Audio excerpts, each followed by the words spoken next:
Today, again, I am continuing some practical hints on meditative life. First, adjustment with your environment. Create a spiritual atmosphere wherever you are. Convert your room into a shrine. When you visit a holy place or a monastery, it is not enough you enjoy its holy atmosphere. You must also contribute something to it. In the West, the whole spiritual atmosphere has been depleted. The same thing may happen in India also if we don't learn to contribute something to it. Buildings and pictures are not enough. Very often, these come at the expense of spirituality.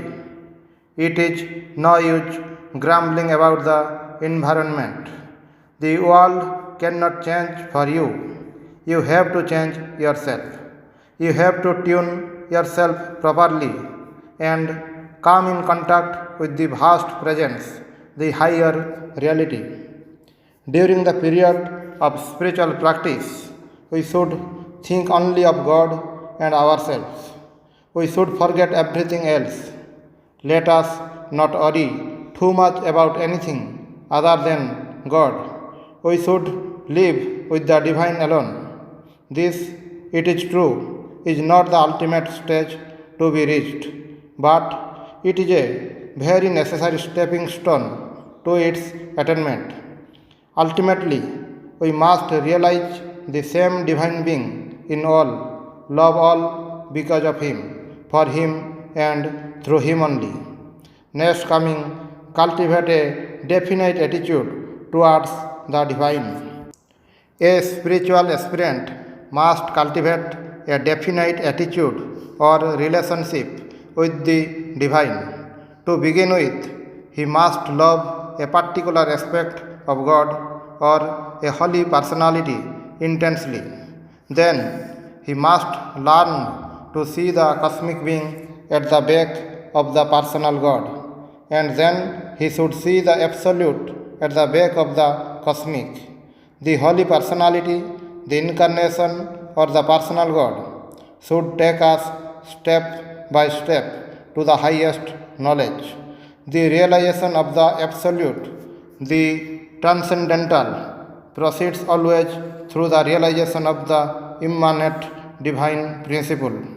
No one can take a long jump and reach the absolute without the necessary preparation, however great may be its appeal to the intellect. The more we succeed in creating within ourselves a cosmic outlook, the more we feel that there is neither man nor woman, neither subject nor object, but that all is the one manifesting itself through different names and forms. We must learn to see God alone even in all awful, terrible things, without ever allowing the awful, the terrible to overpower our mind. He is even in all gross, impure, awful, and vulgar things. But these manifestations must never be permitted to affect our mind or to take possession of it. Unless we develop the cosmic perspective, we cannot attain balance and calmness of mind. To the extent we succeed in seeing the one alone, to that extent we forget all limitations and pairs of opposites. We forget the whole play of the phenomenal world. And we can do this if we see that everything else but God is insignificant and fleeting, of secondary importance, a mere shadow, an unsubstantial passing show. Unless we are able to rid ourselves of the temptations presented to our mind by the senses, and unless we are able to achieve the control of this unruly mind, it is not possible to truly turn to the divine and make him the pivot of our life. Learn to see things as they are, everywhere on the phenomenal plane, you find fields and flowers side by side. They are eternally inseparable so long as we do not go beyond the plane of manifestation, the plane of the pairs of opposites. During the early period of your sadhana, create a disgust for the world and its pleasures. Later on, you can overcome this disgust and look upon the world through spiritual eyes. Now, learn to manipulate your own mind. You must learn to touch the mind at the right point. You cannot get milk from the cow if you do not know how to milk it. You must become expert milkers if you want to get the greatest quantity of milk. In the same way, unless you know how to manipulate your own mind, you cannot get much benefit from it. Even though you may have filled it with so many good ideas by reading books, instead of milk, you may get only some good kicks. The mind has many compartments. Some of them you must lock up carefully. That is, bad impulses and memories must be checked. The others must be opened. That is, the tendency to practice detachment, devotion, etc. must be encouraged. But finally, you must set fire to all the compartments, for truth is beyond both bad and good. Now turn to God alone always. Let every prick, every blow, every kick we get in the world force us towards the divine and remind us of the unreality of the world. Thereby, all our disappointments, all our miseries become blessings. If you have any burden, bring in the divine current and ventilate the whole atmosphere. It is good sometimes to let out steam when a large quantity of it has accumulated, but let even that be only towards the divine. You can scold him as your friend, your playfellow, your comrade, if you want to. He is so near you if you really know how to get in touch with him, and he is not at all offended if you speak freely to him. You see, one great and very important task in spiritual life is to establish an intimate relationship with the divine. A spiritual aspirant should depend on God alone under all circumstances. In the beginning, he may take the help of men and institutions, but he should in due course learn to draw his inspiration more and more from the divine. When we feel miserable, the whole mind is upset. But even when we feel great pain, we should say, yes, my mind and body are feeling this, but myself cannot be touched by them. Myself cannot be imprisoned by them. Always, at all times, assert the glory, the freedom of your soul. When men of realization feel miserable, they just stand as the witness. They can at once give a higher turn to their mind and remain unaffected under all circumstances. Our ability to feel the indwelling spirit in our own hearts is to be strengthened. Let all our thoughts and feelings be directed towards this divine consciousness that is within us. Become aware of it.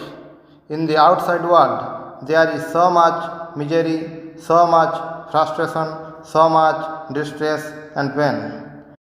And it will always be like that. The phenomenal world cannot exist without the pairs of opposites. So, there will always be good and evil, misery and pain. Never will there be unchanging happiness. This situation can never be changed. All that you can do is to cling to the Lord all the more and develop a spirit of genuine self-surrender to Him. This is the only way to peace and blessedness. It is not an escape, but an actual heightening of all your faculties of perception and feeling. It is a practical solution. All these outside troubles you are constantly complaining about, all these tensions in the world that are likely to lead to battles and world wars, should force us to seek God, who alone is the repository of peace. Let all our miseries and our troubles and disappointments constantly remind us of the ephemeral nature of the world. There is nothing in this world that will give us security. Let us not expect any pleasure, any happiness from the world.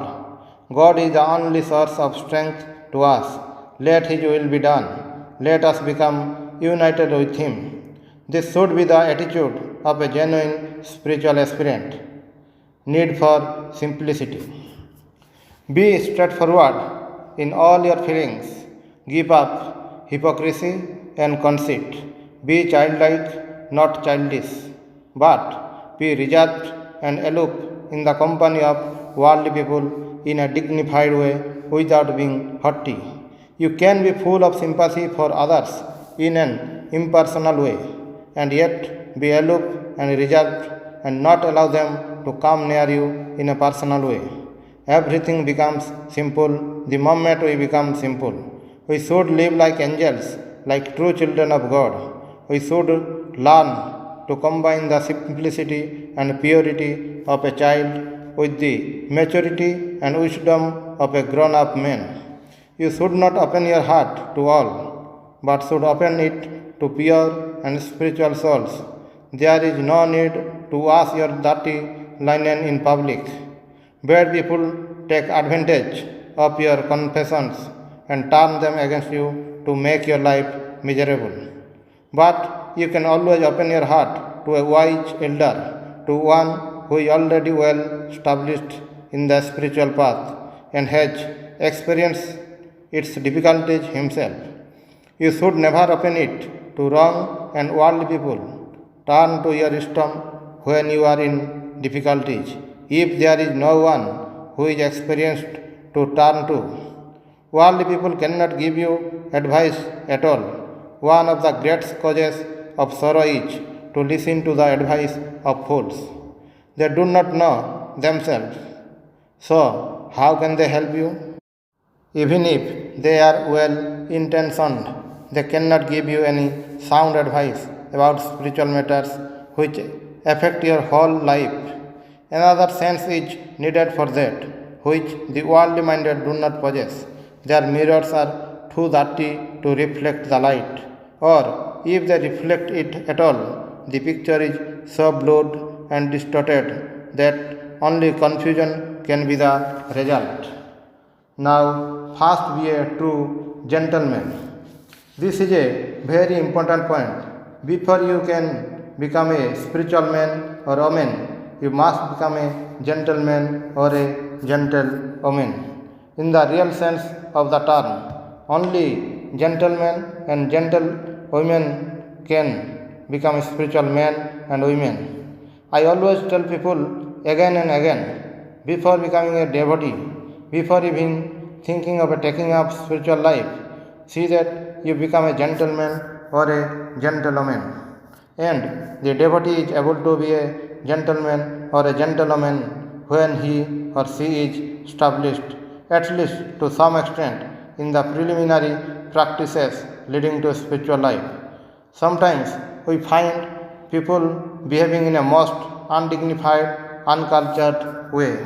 Very often, grown up people behave like children. Childhood must be outgrown.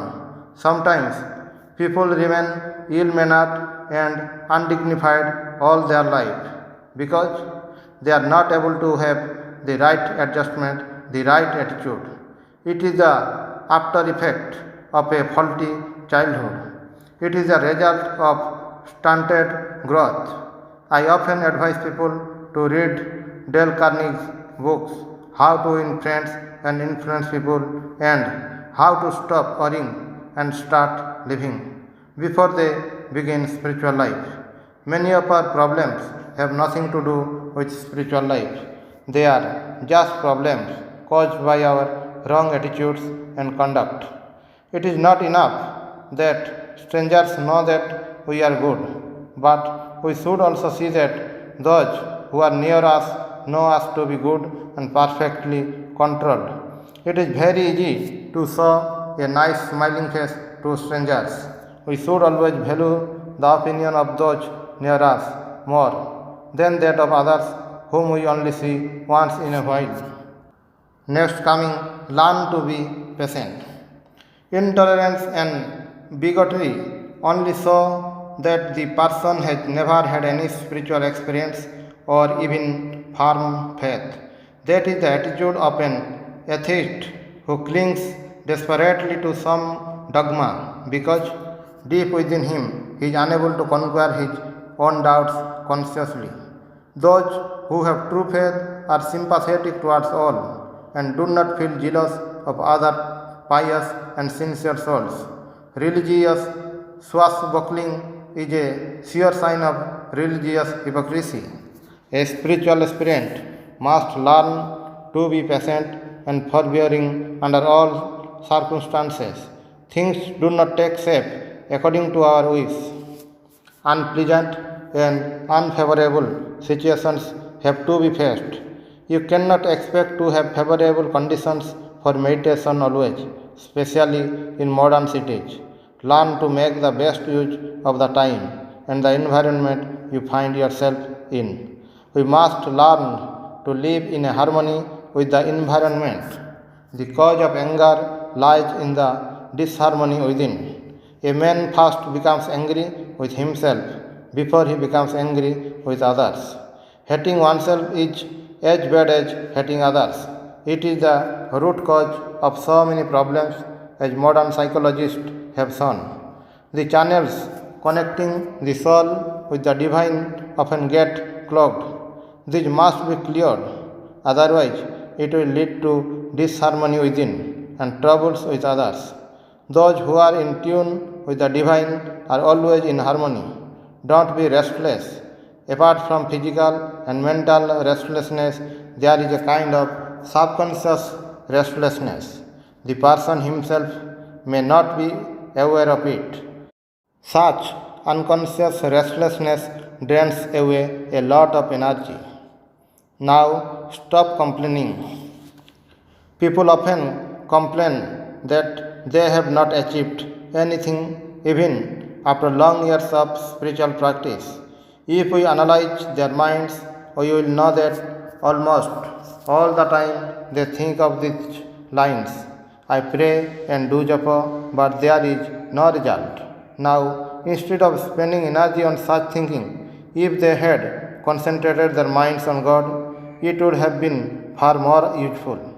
Thinking constantly of this I, we become egocentric. We think we alone are devotees. Devotees should really be very careful in this.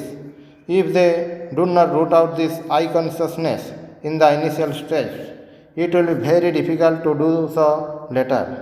That is why the Holy Mother said it is egotism to try to judge one's own spiritual progress. Leave the fruit of your sadhana to God. Offer everything you do to Him. Connect all your work with the Divine in some way or other. Do everything for Him. Do all the duties of life that you are expected to do. But the central thought should be about God. Great results will come to you if you stick to this practice. There is no miracle or magic in spiritual life. It is very simple but difficult. Go on repeating the name of God, the mantra you have been given by your Guru. You may repeat it loudly when you are alone.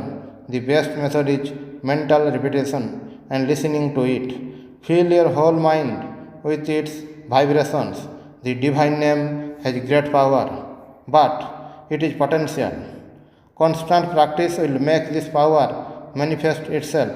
Constant repetition will drive the mantra into deeper layers of the mind where it will work to prevent the rising of bad thoughts. You can see for yourself the great effects of a thoroughgoing practice of constant japa. Don't create unnecessary discontentment. Some people seem to thrive on tension. When they have nothing to worry about, they create some new ones. Then they brood over them and increase them. The monkey has an itch. It scratches. Then there is a small wound. It goes on scratching. It makes the wound a big ulcer. Is not our case similar to this? We magnify our troubles out of all proportion by brooding over them. Instead of that, why not go on brooding over the Lord? Sorrow and suffering cannot be avoided in life. Every man has his share of these. If some people are happy, it is because they have learned to outgrow these. Some people feel like committing suicide. Does it solve their problems?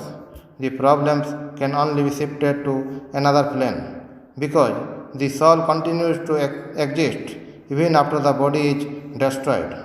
It has to face the problems all the same. Ending one's life in an unnatural way means loss of so much of valuable time, valuable opportunities to learn and improve oneself. So it is better to give up such stupid thoughts. Sometimes the mind is in a good mood, that is because of a preponderance of sattva guna in it. But this is not permanent. The gunas are constantly changing. That is the law of nature. So, sometimes rajas and tamas predominate in your mind. You may then feel restless or perfectly dull. All this is unavoidable. But by repeating God's name and leading a moral life, you favor the rise of sattva in you. Then you feel happy and peaceful. By practice, this mode can be made more lasting and stable. Now coming, establish harmony, inner and outer. Unless the spiritual ideal is very strong, the mind is likely to be blank. Repeat the divine name and remember the Lord. That will remove the negative mood. We have our temperament and affinities. That is the reason why we cannot feel free with everybody. That is natural. But it is also possible to rise above this nature as we evolve spiritually. The greatest obstacles to meditation are our own mental impurities, desires and passions, tendencies, and impressions based on our clinging to our and other personalities. The remedy is to awaken our spiritual consciousness and think that we are the Atman, manifestation of the Paramatman. The subtle body interpenetrates the physical body and also permeates it. It is both inside and outside it. Similarly, the Atman, individual consciousness, is both inside and outside the subtle and physical bodies. The infinite spirit interpenetrates and permeates all beings and things. The chakra is a point of contact of the physical and subtle bodies, and of the soul and the Paramatman. As we move from the physical to the subtle and then to the soul, the figure appears to be like this: soul or causal body innermost, subtle body intermediate, physical body outermost. But in reality, it is like this: soul or Karan Sarira is outermost, subtle body is intermediate, and physical body is innermost. The soul, and more so, the Paramatman, is subtler than the subtlest, and vaster than the vastest. Ano Raniyan Mahato Mahiyan. So what is Anu, that is subtle, is also Mahat, that is vast. Meditating on the embodiment of Satchit Ananda, be one with it and share the divine love and bliss with everybody. That is how our life is to be made fuller, sweeter, and blessing to ourselves as well as to others. First of all, bring about a transformation in your own life, at least to some extent through regular sadhana, and then take up the ideal of work and worship. Only you should take care that you do not take up more work than you can joyfully do. Pray to the indwelling spirit for light and guidance. I know only one way of finding peace, and that is through spiritual practices, prayer and meditation. That is what I can suggest to every one of you. The restlessness and emptiness that an aspirant feels can be removed only through contacting the Divine Spirit, who is the soul of our soul and the soul of all beings. This communion is attained in due course by following the spiritual path, by consecrated action and loving devotion to the Supreme Spirit. If spiritual life does not make devotees considerate and kind to others, then what is the use of such life? We should all remember the characteristics of the ideal Bhakta described by Bhagavan Sri Krishna in the Gita and try to follow in his footsteps. He who hates no creature and is friendly and compassionate towards all, who is free from feelings of I and mine and remains even-minded in pain and pleasure, who is forbearing, ever content and steady in meditation, who is self-controlled, possessed of firm conviction, and has mind and intellect fixed on me. He who is thus devoted to me is dear to me. Take care that you don't tax your brain too much and loosen any screw.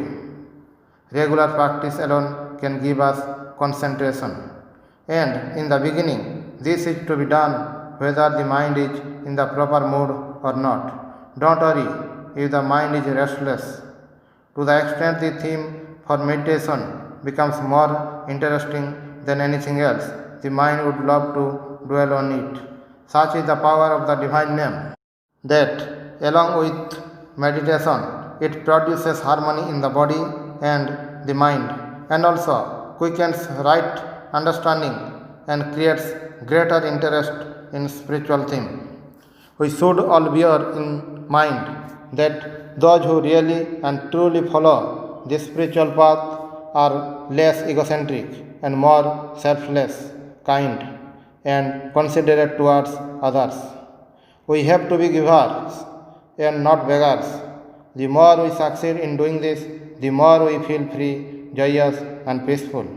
It is enough if you regard him as your all in all. To me, he is the soul of my soul and also everything else. I do not want to cling to my personality or form and even to the form of my Ishtadevata, but I try to feel that I am a soul ever in tune with the soul of my soul, with the soul of all souls. It is this infinite spirit that takes the form of the Ishtadevata. Realize this through japa and meditation on his blessed form. We need not be too rigid in our timings and duration of spiritual practice. Let us do what all we can, being relaxed in body and mind, but always taking care not to be cheated by the liar mind. Instead of doing japa and meditation for hours together, it is better to have breaks with study or even doing a little useful physical work. It is only when we get a glimpse of the infinite that we shall be able to understand something of the glory of the Divine Personality. What does one know of the web unless one knows something of the ocean? How can one comprehend a limited piece without an idea of the infinite space, or a ray of light without some knowledge of the infinite light? The procedure for meditation is this. Think that your heart is filled with the light of your soul, which permeates your mind and body, both inside and outside. And next, think that it is a part of the luminous infinite spirit which shines everywhere, merging your body, mind, and the whole world into it.